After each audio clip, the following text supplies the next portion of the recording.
नमस्कार दोस्तों, आज का ताजा खबर। महाशक्ति का बड़ा शक्ति परीक्षण से रूस और चीन कांप उठा। तो वहीं भारत के करीबी दोस्त को मिली सबसे बड़ी कामयाबी। तो वहीं चीन की एक और साजिश का खुलासा। अंतरिक्ष में चीन ने किया बड़ा धमाका। आइए सुनते हैं समाचार को विस्तार से। दुनिया के सभी देश अपनी अपनी सेनाओं को हाईटेक बनाने में इस कदर जुट गए हैं कि एक पर एक और नया से नया तरह का हथियार बनाना शुरू कर दिए हैं। आपको बता दें, इसी क्रम में भारत के सबसे करीबी दोस्त और दुनिया की सबसे महाशक्ति के रूप में शामिल अमेरिका ने एक बार फिर एक सबसे बड़ी कामयाबी हासिल कर ली है। जहां पिछली बार हाईटेक ब्लैक हॉक हेलीकॉप्टर ने बिना पायलट के उड़ान भरी और इस दौरान लैंडिंग और टेक ऑफ दोनों बहुत ही आसानी से हुआ। इस टेस्ट फ्लाइट के लिए अत्याधुनिक सिस्टम सूट का उपयोग किया गया था। यह नया कारनामा करने वाला दुनिया का पहला देश अमेरिका बन गया। आपको बता दें, UH-60A ब्लैक हेलीकॉप्टर को अलग तरह से मॉडिफाई किया गया है। वहीं 4 फरवरी को पहली परीक्षण उड़ान के दौरान ब्लैक हॉक 30 मिनट तक हवा में उड़ता रहा और साथ में उसने 40,000 फीट की ऊंचाई पार कर 115 से लेकर 125 मील प्रति घंटे की रफ्तार से उड़ान भरी। यह एक सफलतम टेस्ट फ्लाइट का अंजाम दिया गया। आपको बता दें, ब्लैक हॉक हेलीकॉप्टर अमेरिका का सबसे हाईटेक हेलीकॉप्टर में से एक है, जिसका इस्तेमाल अफगानिस्तान, इराक, ईरान समेत कई देशों में किया गया था। ये हेलीकॉप्टर 357 किलोमीटर प्रति घंटा की टॉप स्पीड से उड़ान भर सकता है और इसकी ऑपरेशनल रेंज 583 किलोमीटर की है। वैसे इसकी लागत बहुत ज्यादा है। अगर किसी देश को यह हेलीकॉप्टर को खरीदना हो तो उसे एक यूनिट के लिए $2.13 करोड़ का भुगतान करना होगा। इसमें 1200 किलो कार्गो और 11 सैनिक आसानी से उड़ान भर सकते हैं। इस हेलीकॉप्टर के 3 प्रमुख लक्षण है। पहला, सुरक्षा, जो आपदा के वक्त काम आएगा, जबकि दूसरा इन फ्लाइट मदद और तीसरा सबसे अहम कारण है, जिसका कारण ये हेलीकॉप्टर की मांग दुनिया में बढ़ने की संभावना तेज है, और वो कारण है लागत की कमी। इस प्रोजेक्ट के तहत हेलीकॉप्टर्स को बिना पायलट उड़ाने योग्य बनाया गया है और अब इस पे दिन के अलावा रात की भी उड़ान की टेस्टिंग की जा रही है। तो वहीं चीन ने फिल्मी दुनिया की तरह एक ऐसा नजारा देखने को मिला जो अंतरिक्ष में लंबे समय से चल रहे निष्क्रिय सैटेलाइट को दबोचता दिखाई पड़ रहा है और उसे 300 किलोमीटर दूर एक ऐसी कक्षा जो कब्रगाह के रूप में जाना जाता है, वहाँ फेंकता हुआ दिखाई दे रहा है। ये चीन की एक साजिश है या फिर नया कारनामा, ये कहना बहुत मुश्किल है।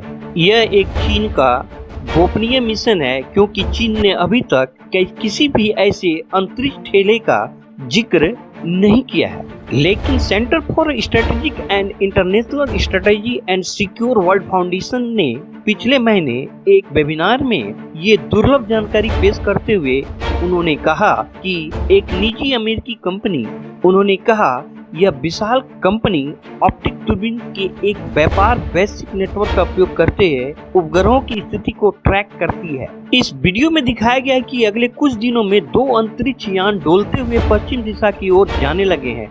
26 जनवरी को दोनों अलग हुए और G2 गहन अंधकार में फेंकवा दिया गया। कंपास G2 या चीन के बाइडो 2 संचालन उपग्रह प्रणाली का अंतरिक्ष यान है। वो 2009 में अंतरिक्ष भेजे गए थे, लेकिन कुछ ही समय के बाद वो बेकार हो गया था। दरअसल 10 साल से अधिक समय से धातु का वो पिंजर पृथ्वी के कक्षा के चारों ओर भटकता नजर आ रहा था, जहां और भी लाखों करोड़ों की संख्या में मलबा बिखरा हुआ है। तो पूरी दुनिया ने मलबा हटाने में किसी भी तरह की कोई साजिश होने से इनकार भी नहीं किया है, क्योंकि चीन का मलबा हटाना जरूरत है या फिर एक साजिश, इसका कहना बहुत मुश्किल है। अंतरिक्ष के कबाड़ की सफाई के लिए दूसरे देशों ने भी ऐसी प्रौद्योगिकियां लॉन्च की है और उन्हें तैयार कर रहे हैं। जैसे आपको बता दें, जापान ने मार्च 2021 में ELSD मिशन लॉन्च किया है। वे अंतरिक्ष में बिखरे मलबे को पकड़ने और हटाने की प्रज्ञा के परीक्षण का मिशन पूरा करेंगे। आपको बता दें, अमेरिका, रूस, चीन और भारत सभी ने अंतरिक्ष में अपने बेकार हो चुके उपग्रहों को उड़ाया है, जिससे और भी ज्यादा बड़ी तादाद में धातुओं और अन्य चीजों के बहुत सारे छोटे छोटे टुकड़े अंतरिक्ष में यहाँ वहाँ बिखरे पड़े हुए हैं। इस आंकड़े को देखते हुए 30 करोड़ से ज्यादा छोटी छोटी चीजें 30,000 किलोमीटर प्रति घंटा की रफ्तार से दुनिया की सबसे तेज गोली के करीब 5 गुना ज्यादा अविश्वसनीय रफ्तार से अंतरिक्ष में तैर रही है। अगर चीन की ये परीक्षण सच में सही साबित होता है तो दुनिया के और भी उपयोग में आने वाले सैटेलाइट को चीन कभी भी किसी वक्त नष्ट कर उसे बाहर फेंक सकता है।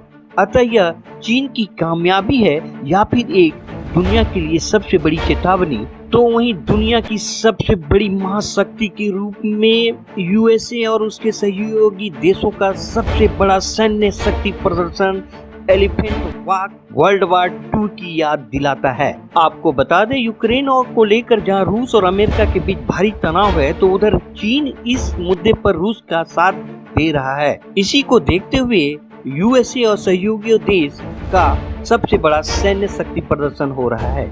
अमेरिका, ऑस्ट्रेलिया, जापान और सहयोगी देशों ने मिलकर अपनी सैन्य शक्ति प्रदर्शन का बड़ा प्रदर्शन किया है। इसे एलिफेंट वॉक का नाम दिया गया है। इसमें इस बड़े देशों को वायुसेना के 130 विमानों ने परेड की अपनी एकता और ताकत का नुमाइश कर दुश्मनों को सावधान कर दिया गया है। आपको बता दें, एलिफेंट वॉक 2 फरवरी से लेकर 18 फरवरी तक चलने वाले यह युद्धाभ्यास है, जो प्रशांत महासागर में स्थित अमेरिकी वायुसेना का सबसे बड़ा बहुपक्षीय सैन्य अभ्यास होगा। इसमें सबसे बड़ी बात यह है कि इस बार भारत के लिए बेहद खास है।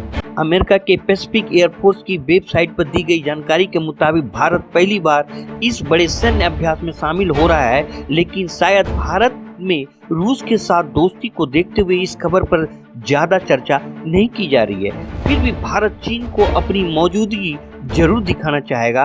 पिछले बार भारत इस सैन्य अभ्यास में केवल एक पर्यवेक्षक के रूप में शामिल हुआ था, लेकिन इस बार अपने सैन्य के साथ शामिल हो रहा है। आपको बता दें, आधुनिक समय में एलिफेंट वॉक का मतलब है कि किसी स्ट्रेटेजिक एयर कमांड में अधिकतम तैनाती या उड़ान। अब एलिफेंट वॉक सैन्य अभ्यासों का हिस्सा हो गई है। इसमें कभी कभी केवल टैक्सी एक्सरसाइज भी की जाती है, जिसमें यह विमान केवल फॉर्मेशन बनाकर रनवे पर चलते हैं, जिसके बाद कोई उड़ान नहीं भरी जाती है या कोई लैंडिंग नहीं की जाती है। यह एक समय युद्ध की तैयारी का बेहतरीन मौका है। उदाहरण के तौर पर मैं आपको बता दूं, 1980 के दशक की शुरुआत में अमेरिका और यूरोप की धड़कनें बढ़ाने वाला सैन्य अभ्यास में 1 घंटे के भीतर 120 F-111 लड़ाकू विमान आसमान में एक साथ खड़े हो गए थे। यह परंपरा बेहतरीन टीम वर्क और विमान का रखरखाव करने वाले को प्रति दर्शाता है। क्या भारत को एलिफेंट वॉक में अपने सेना के साथ शामिल होना जरूरी है या नहीं, इसका कमेंट दें।